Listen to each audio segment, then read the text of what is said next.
บายดี FC ไก่ขนมหวานเนาะอาจจะมาสนทนาเรื่องไก่มื้อนี้เราจะมาล้มเรื่องการลดน้ำหนักไก่ให้ถึงวิธีเนาะลดได้แน่ในการลดน้ำหนักไก่ก็ต้องมีการควบคุมอาหารเนาะโดยเฉพาะอาหารที่ประเภทให้พลังงานเนาะคาร์โบไฮเดรตหรือว่า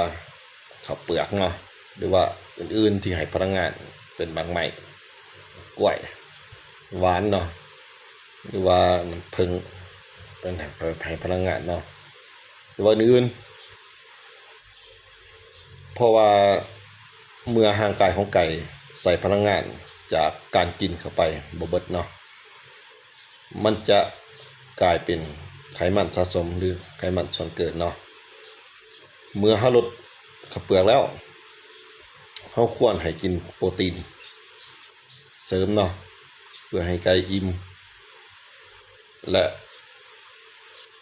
โปรตีนที่กินเข้าไปมันสามารถไปบำรุงกล้ามเนื้อซ่อมแซมกล้ามเนื้อเนาะให้อยู่ในคงที่หรือว่าแข็งแรงขึ้นกว่าเก่าเนาะวิตามินและแร่ธาตุ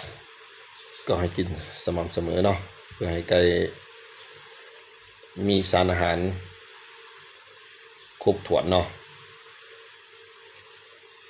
การออกกำลังกายสม่ำเสมอการ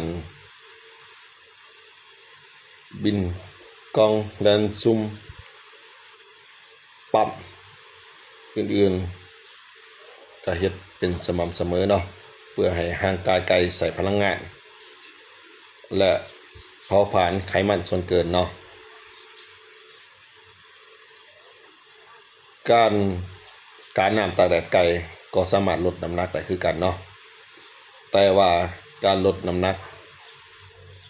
ในของการตากแดดคือการเฮ็ดให้ไก่เสียน้ำเนาะปริมาณน้ำในร่างกายลดลงมันจะบ่เป็นการดีเนาะเพราะว่าการลดน้ำหนักไก่ให้ถูกวิธีก็คือการเฮ็ดให้ไขมันส่วนเกินของไก่ลดลงหรือว่ามีน้อยที่สุดอยู่ในเกณฑ์ดีเนาะอยู่ในให้ไขมันอยู่ในเกณฑ์ที่ดีเน้นน้อยที่สุดการลดน้ำหนักไก่ก็ต้องได้